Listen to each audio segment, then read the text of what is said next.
Welcome to the Learning Pines YouTube. We hope this video helps. Start by preparing your DJI Pocket 2 for an update and prevent failures.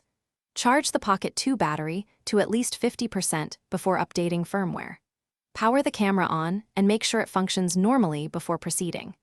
Install the DJI Mimo app on your phone and sign in or create an account.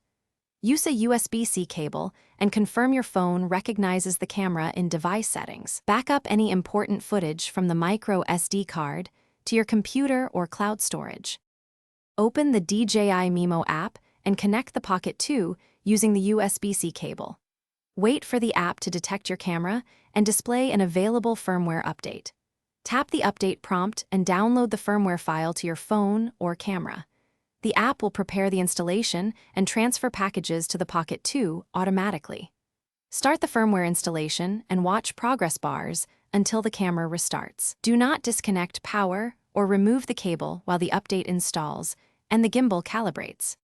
After the camera restarts, open Settings in DJI Mimo and check the firmware version to confirm success.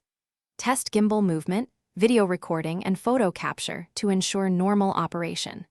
If the installation fails, power off and reboot both the Pocket 2 and your phone, then retry the update. For persistent issues, download the official firmware package and place it on a micro SD card for offline installation. Contact DJI support if errors continue or the camera fails to boot after multiple. Thanks for watching. Consider subscribing if we helped you.